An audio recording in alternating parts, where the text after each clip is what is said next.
The debate rages on, fasted versus non-fasted states for training and health. On one end, you have the fasted cardio crowd, treating their morning runs on an empty stomach like a sacred ritual. And on the other end of the spectrum, the lifting community, desperately clinging on to the idea that training on an empty stomach is detrimental to their progress and performance. Are there actually benefits or drawbacks? And why is it such a popular thing amongst all the diet trends out there? First, let's define what is a fasted state. And this usually in studies are broadly defined as overnight abstinence from calories and food, usually from about 8 to 12 hours.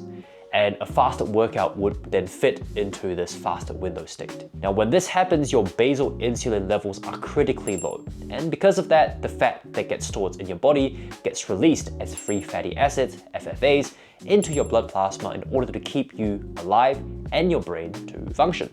Another way to put this, your body is using fat as fuel. When you have had a meal, usually something rich in carbohydrates, this flips the entire system on its head completely.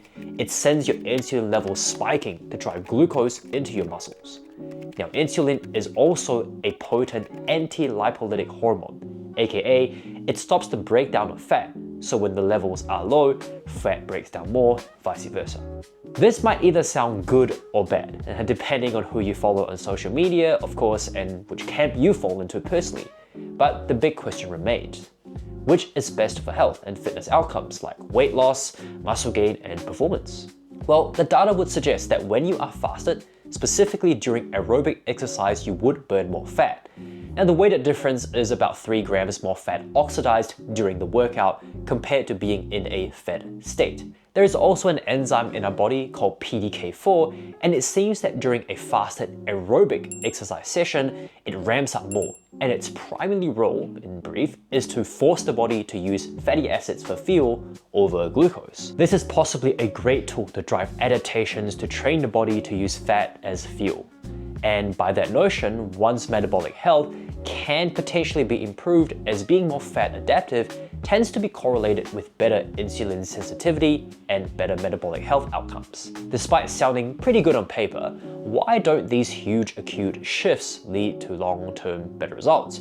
Surely, by that notion, this would be the gold standard for nutrition prescription to improve one's metabolic health. Well, lo and behold, total calories comes into play, and your body is an expert in maintaining itself on a 24-hour balance. Especially if you're not tracking your food or calories, or you're just not aware of how much you're eating, you could very easily compensate for the energy deficit by eating a little bit more later on, even without realizing it. So burning that 3 grams more fat at 7 a.m. in a unfed state could be cool, but that pint of ice cream at dinner is gonna zero it out completely. And this is important because when we look at the total calories being the same, the metabolic shift doesn't actually translate to better metabolic health or weight loss outcomes. Weight loss is one of the key metrics for good metabolic health, specifically body fat mass as a metric. But when we look at the effects of fasting specifically, the overall verdict here is fairly neutral. And the research consistently shows that at best, trivial to small effects on body fat reduction in fasted groups compared to fed groups over 4 weeks or more. And interestingly, when it comes to muscle gain, it seems that being in a fasted or non-fasted state doesn't actually mean that much. A recent 2024 meta-analysis showed no significant difference in how much muscle fat-free mass was gained between fasted and fed groups. So the bottom line here, as long as you hit your total daily protein goals, the timing is far less critical, which means you could potentially look to leverage the fat utilization feature of fasting to improve your metabolic flexibility. Of course, with proper calorie tracking to ensure you're in a deficit to lose body fat. But it is important to understand, while being able to use fat as a fuel source seems more efficient via training fasted, which helps drive adaptations, it leaves us with one critical point. Glucose is the king when it comes to performance outputs, and thus while you can certainly gain some metabolic benefit from training fasted, do note that the trade-off of these sessions is that they might not just be your best sessions. Especially if your goal for training is extremely driven for performance, we know that training hard does actually drive adaptations to just generally make you better. There is also the fear of not being able to hit personal records, especially if you're training fasted. And the big question is, can you still PR in the gym while being in a fasted state? Well, for 1 rep max strengths and immediate power outputs, the data actually shows that you're pretty resilient. Now, your phosphocreatine system, the one that feels those super short explosive movements, is actually not impaired by overnight fasts.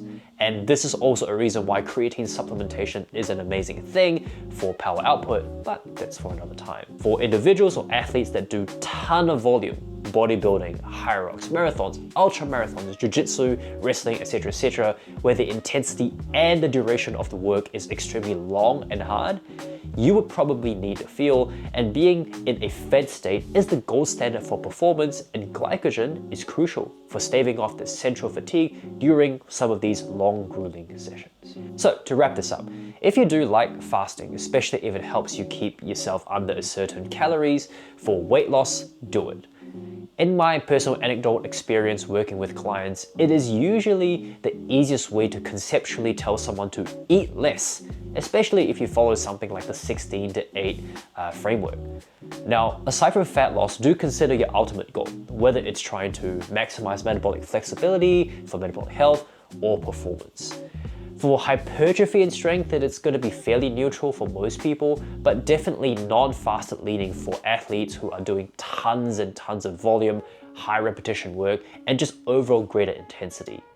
On the flip side though, for metabolic health, insulin sensitivity, and blood pressure, the verdict definitely leans more on being in the fasted state. So that's it, wishing you well, hope you have a great rest of your day, and I would like to know, what other topics would you like me to cover next?